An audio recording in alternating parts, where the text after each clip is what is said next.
প্রতি রাতে আমরা যখন ঘুমাতে যাই কোনো নিশ্চয়তা নেই আমরা পরের দিন আবার জেগে উঠতে পারবো কিনা। তবুও আমরা পরের দিনের জন্য অ্যালার্ম দিয়ে রাখি, এটাই আশা। একদিন সব গ্রামবাসী মিলে সিদ্ধান্ত নিল তারা বৃষ্টির জন্য দোয়া করবে। সবাই একসাথে হলো, কেবল একটি ছেলেই ছাতা সহ এলো। এটাই বিশ্বাস।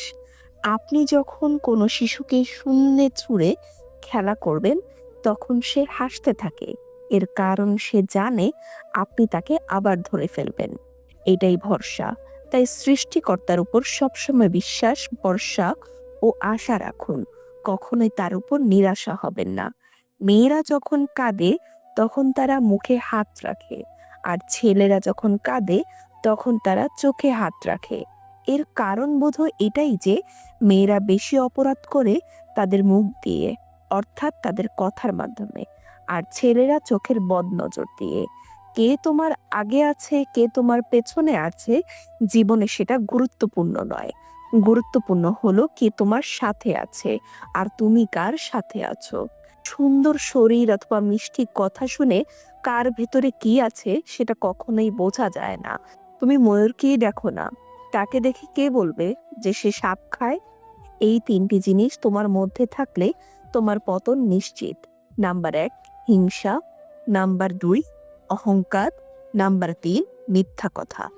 যেসব মহিলারা স্বামীর উপর চেঁচিয়ে কথা বলে তারা আসলে সংসার জীবনে কোনোদিনই সুখী হতে পারে না। ভালো মানুষগুলো সবাইকে বিশ্বাস করে ঠকে যায়, আর খারাপ মানুষগুলো সবাইকে অবিশ্বাস করেই ঠকে যায়।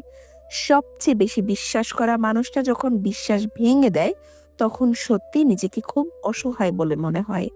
অতিরিক্ত গুরুত্ব দিতে গিয়ে আমরা কিছু কিছু মানুষের কাছে নিজেরাই নিজেদেরকে অনেক সস্তা বানিয়ে ফেলি। মানুষটা রোজ আপনাকে অবহেলা করে পাত্তা দেয় না। আপনি সকালে মেসেজ করলে তার রিপ্লাই রাত ১০টায় দেবে। তবুও আপনি প্রতিদিন নিয়ম করে তার কাছেই ছুটে চলে যান অবহেলিত হতে। আপনি জানেন যে মানুষটা আপনাকে ভালো করে পাত্তা দিচ্ছে না, তবুও সে খেয়েছে কিনা, ঘুমিয়েছে কিনা সবকিছু আপনার জানা চাই। এরপর একদিন হঠাৎ করে আপনার আত্মসম্মান বোধ আপনাকে ধাক্কা দেবে। সেই মুহূর্ত থেকে আপনি আর সেই মানুষটার দিকে ফিরেও তাকাবেন না। আর ঠিক ওই সময়ে ওই মানুষটা বলে উঠবে, আপনি অনেক বদলে গেছেন। মানুষ যখন মিথ্যা স্বপ্ন ও আবেগের মাঝে থাকে তখন তার কাছে জীবনটা অনেক সহজ হয়ে যায়।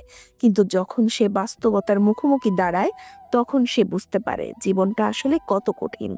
স্বার্থ ছাড়া কেউ কাউকে ভালোবাসে না, কিন্তু স্বার্থ ছাড়া একমাত্র ভালোবাসে শুধুই আমাদের মা। আর কিছু পাই বা না পাই, জীবন থেকে একটা শিক্ষা পেয়েছি, চাইলেই সবকিছু পাওয়া যায় না। লোহা থেকে শক্তিশালী জিনিস হলো আগুন, যা লোহাকেও গলে দিতে পারে। আগুনের থেকে শক্তিশালী জিনিস হলো পানি, যা আগুনকেও নিভিয়ে দিতে পারে। পানির থেকেও শক্তিশালী জিনিস হলো মানুষ, যা ওই পানিকেই পান করে নিতে পারে। মানুষের থেকে শক্তিশালী হলো মৃত্যু, যা মানুষের অস্তিত্বকে ধ্বংস করে দিতে পারে। মৃত্যুর থেকে বড় আল্লাহর রহমত, যা মানুষকে মৃত্যুর হাত থেকে ফিরিয়ে আনতে পারে। রাজারা গরিব হলেও মনটা রাজার মতোই থাকে, কিন্তু ছোট লোক ধনী হলেও মনটা ঠিকই ছোট লোকের মতোই থেকে যায়। নিজেকে ভালো রাখার সবচেয়ে ভালো উপায় হচ্ছে অল্পতেই সন্তুষ্ট থাকা এবং কারো কাছ থেকে কিচ্ছু আশা না করা। ছোট ছোট ভুল থেকে শিক্ষা নিতে শিখুন। মনে রাখবেন, হোঁচট সবসময় ছোট ছোট পাথরের সাথেই লাগে, বড় পাথর তো দূর থেকেই দেখা যায়।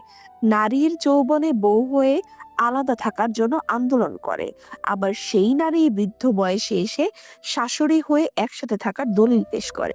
একবার স্বামীবিহীন হয়ে দেখো, কারো কারো চোখে তুমি আপদ, কারো চোখে তুমি বোঝা, আর সমাজের চোখে তুমি হয়ে যাবে একজন অসৎ নারী। সময়টা ঠিক আগের মতোই আছে, কিন্তু আগের মতো আনন্দটা আর নেই। একটু অবহেলা আর একটু খারাপ ব্যবহারই একটা ভালো সম্পর্ক ভেঙে দেওয়ার জন্য যথেষ্ট হয়ে যায়। আপনি যদি অল্পতে অনেক বেশি কষ্ট পেয়ে থাকেন তাহলে আপনার জন্য এই পৃথিবীটা অনেক কঠিন হবে। তাই আপনি শক্ত হন, দেখবেন পৃথিবীটা অনেক সহজ হয়ে যাবে। কারো সুখের গল্প লেখার জন্য যদি ভালো পেন্সিল পেতে না পারো, তাহলে ভালো রাবার হও, যেন তার দুঃখ মুছে দিতে পারো। খেয়াল করে দেখবেন যে মানুষগুলো নিজের দুঃখ লুকিয়ে অন্যের দুঃখের সাপোর্ট হয়ে দাঁড়ায়, তাদের দুঃখ বোঝার মতো মানুষ এই পৃথিবীতে কেউ থাকে না। স্বামী আর স্ত্রীর মধ্যে যদি মিল, মোহব্বত, ভালোবাসা না থাকে, সেই সংসার যত নামি দামি আর টাকাওয়ালা হোক না কেন, সেই সংসারে কখনোই সুখ থাকে না। আমাদের সবচেয়ে বড় ভুল কি জানেন? যেই জিনিসটা আমাদের না, সেই জিনিসটাই আমরা সবসময় হারিয়ে যাওয়ার ভয় পাই। আর যেই জিনিসটা হারিয়ে গেছে তা আফসোস করি। আর যেটা আছে সেটা যত্ন করি না। এই কারণেই আমাদের দুঃখ অনেক বেশি। আপনি যতই বড় শিক্ষিত হয়ে থাকুন না কেন, মানুষের সাথে সুন্দরভাবে চলতে না পারলে সেই শিক্ষাটার কোনো দাম নেই। তুমি 10টা উপকার করে দেখো আর একটা ভুল করে দেখো, মানুষ ভুলে যাবে তুমি তার জন্য আগে পরে কি কি উপকার করেছিলে। আমার রাগের মাথায় আমার মায়ের মন ভেঙেছে বহুবার। কই, মা তো আমাকে কখনো ছেড়ে যায়নি।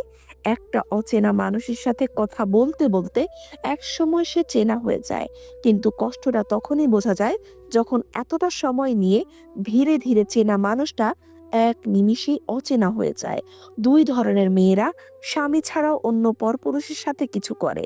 নাম্বার 1, যেই মেয়ে তার স্বামীর ইনকামের উপর পুরোপুরি সন্তুষ্ট থাকে না। নাম্বার 2, যে মেয়ে স্বামীর সামর্থ্যের বাইরে অনেক বেশি চাহিদা থাকে। অল্পতেই মাথা গরম করে ফেলি, পরে নিজেই কষ্ট পাই। একটুতে বিশ্বাস করে ফেলি, পরে নিজেই ঠকে যাই। অল্পতেই অনেক আপন ভাবি, পরে বুঝতে পারি এই পৃথিবীতে কেউ কারো নয়। একটা পুরুষ মানুষ এই 3টা জিনিসের উপর থেকে তার নজর সরাতে পারে না। নাম্বার 1, সুন্দরী মেয়ে। নাম্বার 2, বিপদ। নাম্বার 3, সুস্বাদু খাবার। জীবনের একটা সময় আমাদের সময়ের সাথে যুদ্ধ চালিয়ে যেতে হয়। আবার একটা মুহূর্ত আসে তখন সময়ের সাথে নয়, নিজের সাথে নিজেকে যুদ্ধ করে ক্লান্ত হয়ে পড়তে হয়। ভালো মানুষের আশায় না থেকে নিজেই একজন ভালো মনের মানুষ হয়ে ওঠো। এতে কেউ একজন জীবনে খুব ভালো মানুষ পেয়ে যাবে। সবচেয়ে কষ্টকর জিনিসটা কি জানেন?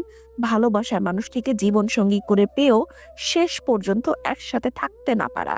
এই পৃথিবীতে এর থেকে কষ্টের বোধহয় আর কিছুই হয় না। এই পৃথিবীতে কিছু কিছু মানুষ বেঁচে থাকে, আর বেশিরভাগ মানুষই বেঁচে থাকার জন্য প্রতিনিয়তই চেষ্টা করে। মিথ্যার অনেক রং, মিথ্যার অনেক রূপ, তাই আমরা সত্যি কথা বলার চাইতে মিথ্যা বলাটাই বেশি অভ্যস্ত থাকি। তুমি ভালো কিছু করতে চাইলে মানুষ তোমায় খুঁত ধরবেই, তাই সবসময় মানুষের কথায় পাত্তা দিতে নেই। কিছু মানুষের কপালে সুখ নামক জিনিসের অস্তিত্বই থাকে না। কিছু কিছু মানুষ শুধু স্বপ্নেই সুখে থাকে, কখনো বাস্তবে না। বানান ভুল হলে যেমন শব্দের মানে উল্টে যায়, তেমনি জীবনে কিছু কিছু ভুল হয়ে গেলে গোটা জীবনটাই উল্টপাল্ট হয়ে যায়। মনের ভিতরে শান্তি থাকলে মানুষ সৃষ্টিকর্তাকেও স্মরণ করতে ভুলে যায়, আর অশান্তিতে থাকলে দুনিয়ার সবকিছুই বিরক্তিকর বলে মনে হয়। এটা সবসময় মনে রাখবেন। পরটা যখন একাই চলতে হবে, তখন পেছন থেকে কে কি বলল সেটা শুনে কোনো লাভ নেই। অতিরিক্ত আঘাত পেলে মানুষ শুধু হাসতে নয়, অনেক সময় কাঁদতেও ভুলে যায়। এরকম পরিস্থিতিতে ভেতর থেকে কান্নাটাও ঠিকভাবে বের হতে চায় না। এক মহিলার শখে একটি অজগর সাপ পুষতেন। একদিন হঠাৎ করে সাপটা খাওয়া দাওয়া বন্ধ করে দিল। সাপটি শুধু বিছানায় মহিলার গা ঘেঁষে শুয়ে থাকতো। সাপটিকে কোনো কিছুতেই কিছু খাওয়াতে পারছিলেন না। অনেক চেষ্টা করে মহিলাটি ব্যর্থ হওয়ার পরে সাপটিকে নিয়ে গেলেন ডাক্তারের কাছে। পরীক্ষা নিরীক্ষা করে ডাক্তার প্রশ্ন করলো, সাপ কি আশেপাশে থাকে যখন আপনি ঘুমাতে যান? উত্তরে মহিলাটি বলল, হ্যাঁ। ডাক্তার মহিলাটিকে বলল, দেখুন, আসলে আপনার সাপের কোনো রোগ হয়নি। ও নিজেকে যাচাই বাছাই করে আপনাকে কে হজম করার প্ল্যান করছে। আর এজন্যই আপনি ঘুমালে বারবার আপনার গা ঘেঁষে আপনাকে মেপে ঝেপে পরীক্ষা করে নিচ্ছে। সুযোগ বুঝে ও আপনাকে গিলে ফেলবে। মূল কথাটি হলো, কেউ আপনার সাথে একই রুমে থাকলে বা হাসলে মনে করবেন না যে সে আপনার বন্ধু। মনে রাখবেন, শত্রুরাও কিন্তু মানুষের খুব আপন হয়ে তার সাথে শত্রুতা করে। 100 বছর বাঁচার জন্য 100 বছর বয়স হওয়ার কোনো প্রয়োজন নেই। শুধু একদিন এমন কাজ করে যাও যাতে লোকে তোমায় 100 বছর পর্যন্ত মনে রাখে। বেশি চালাক মানুষের সমস্যা একটাই, তারা মনে করে তারাই বোঝে, কিন্তু আপনি যে তার চালাকি বোঝেন সেটা তারা বোঝে না। ভিডিওটি সম্পূর্ণ দেখার জন্য অসংখ্য ধন্যবাদ। ভিডিওটি যদি আপনার কাছে ভালো লাগে তাহলে অবশ্যই একটি লাইক, একটি কমেন্ট এবং এইরকম সব ভিডিও পেতে চ্যানেলটিকে সাবস্ক্রাইব করে বেল আইকনটি বাজিয়ে রাখবেন। ধন্যবাদ।